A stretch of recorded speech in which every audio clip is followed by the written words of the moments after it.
Welcome back to Exploring Whiskeys. I'm Eric. I'm Kevin, and this is the representative. So, Proof and Wood. This was one of the vendors that was at the Kentucky Bourbon Festival that we went to in September. Yep, up in Bardstown. Yeah. And they had 4 different bottles. They had probably 4 different ones. So they do a couple. There was something with dice. Yep. Something with dice. There's a red label with dice on it. Yeah, and then they have a couple. They have a lot. This is part of their DC collection. Really like that. That's just kind of funny. So they have a senator, they have an ambassador, they have the representative, they have The justice. a justice, right? Mm-hmm. And they have the presidential drams. So each one is kind of based off of years. Like the representative actually says, aged a minimum of 2 congressional terms. So 4 years. So it's really kind of funny. The justice is a 14-year bourbon. Yeah, so Justins are assigned for life. That's a lifetime appointment. So that's probably averages. 6-year rye. Okay, so that's one term. Ambassador, 12-year bourbon? I didn't know there was a term. There's not really a term. You're just kind of, maybe that's an average. And then the presidential drams are a single term and a 2-term. The single term's the bourbon, and the 2-term is the rye. It's just fun. Great thought process. Yeah, it's just, they're having fun with naming them all. And the name of the company is Proof and Wood. Mm-hmm. So they source all of their spirits, not just whiskeys, but all of their spirits. Come on, wax. And they know when you source everything, you're only going to be able to affect the spirit in 2 ways. Proof. How you proof it and what you proof it down and what kind of barrel you put it in. Yep. So, Proof and Wood. That is really thick wax. It's not getting there. There it goes. That's way thick. Like, that's not Maker's Mark wax. That's some thick wax. There we go. The worst is the Knob Creek wax. Yeah, it's brittle. Brittle. It all falls apart. Yep. Very nice. It kind of looks like the top of a crimpet. Yeah. No, I remember we had a good conversation with the guy at this booth. Yep. Funny enough, we have not seen it here, but No, this is a bottle from Green Bay. Green Bay. I have not seen it down here, but they made it up to Wisconsin somehow. I do not understand distribution. Some of the things that they do. Anyway. This is a small batch, no more than 20 barrels. They only put it in the barrel at 120 proof. Mm-hmm. So they're proofing it down before they're putting it in the barrel.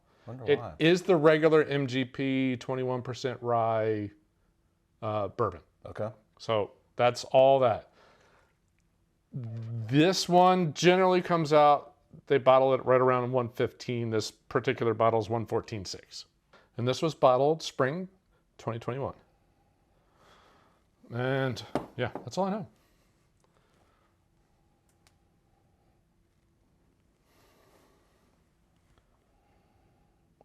Light nose. Yeah. The proof is there. I'm getting a little bit of a proof. The proof a little bit. Weird. I got like a lot of spearmint on that last nosing, which you shouldn't get. The rye is too low for that. Yeah, but we've had other MGP-based bourbons where that rye that they use has a pretty strong mint note to it. Ooh, very sweet. That's what I remember. Is a little herbal too. Yeah. Well, that's gonna be the rye. Yeah. So I got some vanilla. Pretty strong vanilla notes is really what it comes. And then it gets a little like herbal. Candy and like herbal. I got like an herbal tea. Okay. And then it does go back to a candy sweetness. Sweet, I couldn't remember which one we actually had tried. At the tent. We may have tried all of them. I don't remember. Well, the first night, these guys were not there when we had the unlimited samples. Right. After that, it was by ticket only, but the gentleman that day that was working this was nice enough to. He'd give us a He didn't care half pour He per didn't ticket. care about the ticket. He really didn't care about the ticket. I think we ended up trying all of them, and I remember we had one of the ryes was really, really strong. But I remember enjoying all of them. That was probably the Senator, the 6-year rye. Yeah, you know what? There is a little mint in there.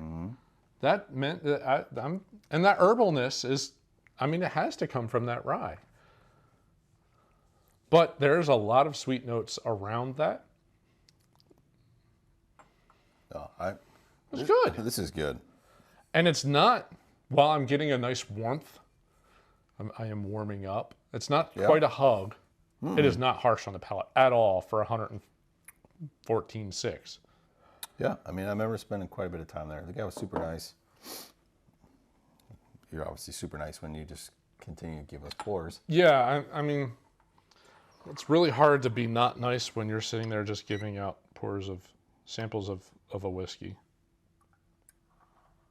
I'll be curious. Well, we're going to go back obviously again. Oh, yeah. I'm just curious how many of the smaller labels like these Repeat. guys come back. And these guys are out of Bardstown, so I would assume that they would come again. Probably. If there's a lot of turnover, if they try to or if the people that run it Want new people. maybe they rotate So there was every like other year. The way they had it broken down was like the big labels Bean were over makers, on this side, and then there was like Bardstown. the craft Yeah. was over on the other side of the street. There was a small street, but I don't know. I could see them turning those people over, but over on the craft side was Peerless. I don't know. Anybody that's drinking whiskey knows Peerless bourbon. That's a pretty popular. I like the bourbon. shape of their bottle. I love The doorknob handle. doorknob. Yeah. So that was over there. Penelope was over there, which is relatively new. That Monk's Head was over there. That was like the big, like They were huge. They threw out money. They were all over the place. Wow. They threw out money. Even in the restaurants and bars we went to. Every table had the little placard on there, and they were all over the place. Trying to think of the RD1 was there. Yep. Whatever that Italian one, which was not a spectacular whiskey, but they bought a good-sized booth and staffed it to all ends. Like they had so many people in there. Like Monk's Head. Monk's had a lot of people too. Yeah. Well, they had a whole little like pimped out trailer too.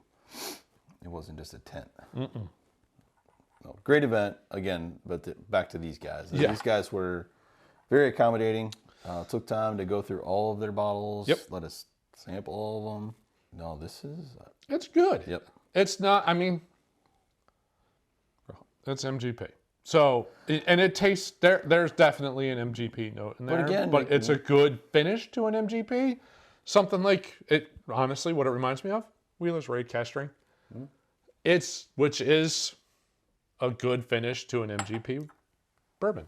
It's what it reminds me of. Which is interesting now because before we said sourcing was kind of I'm not gonna drink that. Like you didn't make it yourself, but now it's acceptable.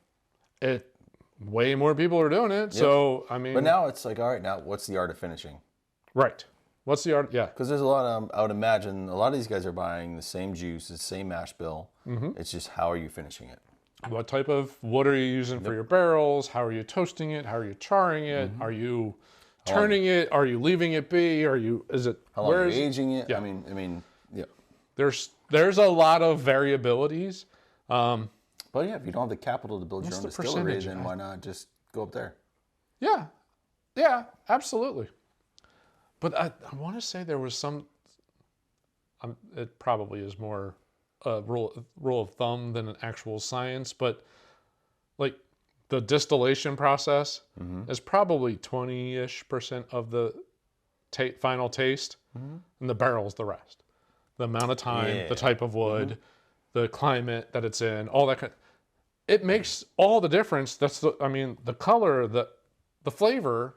The water, I think. The water you use, how much you proof it down, how quickly you proof it.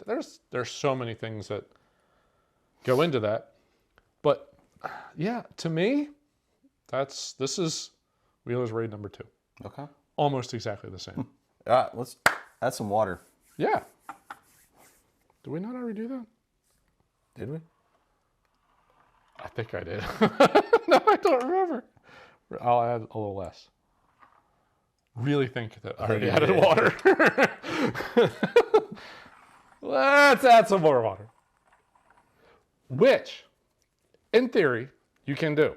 So if you have a whiskey and it's a little too much for you, add a little bit of water. If it's still a little bit too much, add a little more water. Mm-hmm. At some point, you're going to get to a proof point and it'll open up and change profile to where it might be There's no correct way to drink it. No. It's your preference. Yep, it's absolutely. Some neat. It's some with a couple of drops of water.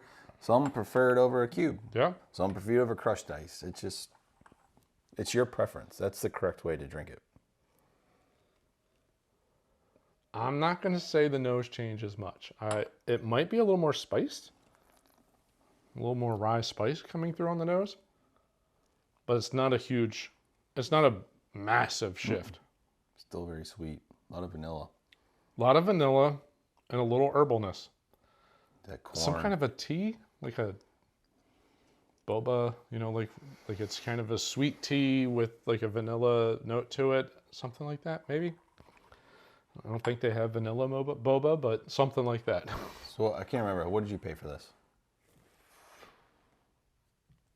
50-ish? Okay. I think it was 50. Okay.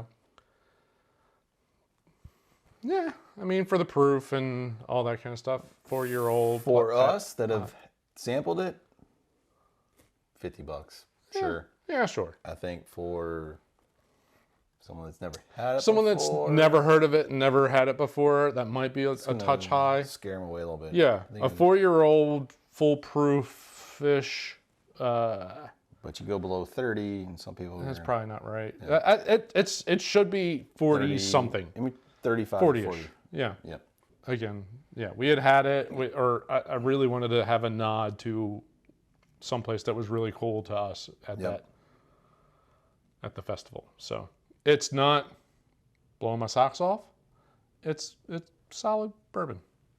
I think for 115 proof, though, it's a pretty easy drinker. Oh, yeah. There's no harshness. There's no proof. There's no burn. It drinks really nicely. Overall, not too shabby.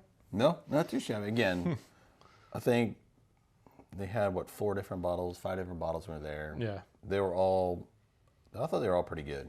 Yeah. I think there was, I don't remember the name of it, but there was one that was kind of a little harsh. A little harsher. A little harsh.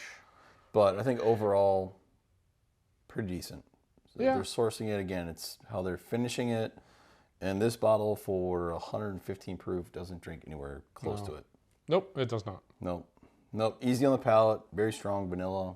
Yep. Smooth all the way through. No hug. I didn't get really hugged. I'm a little warmer, but Warm. not like a where you feel the hug coming down through your chest. No, it's not there. Can't open those guys are at the festival again. Yeah, they were cool. They have a lot of. I hope they got another bottle. Something new. Yeah. That's what I'm anxious to see. If anyone, the repeats, Come with something. which RD1 should. Yeah, because that was a limited runs. Both of them limited run. They're all limited runs. So Proof and wood, representative. Yeah. Solid pour. Yeah, maybe drop the price a little bit. yeah, the price is a little high for a 4-year-old bourbon, but we get it. But again, it goes back to name recognition. I don't think they have it yet. No, not at all. So, but again, anxious to see if they're back, if they come up with something else. Yeah. Talk to those guys again. So, great bottle. Hopefully, it should be more 35, 40-ish. Hope you enjoyed the review. If you did, as always, give us that thumbs up. And if you're new to the channel, love for you to subscribe. Really trying to push our numbers up, reach more people, get it shared out a little bit more. Absolutely. We totally appreciate that. And if you've had any of the other Proof and Wood releases from the DC line or from the rest of the spirits that they do, love to hear from you. Let us know which one's your favorite. Absolutely. Thanks for watching. See you on the next episode. Cheers. Cheers.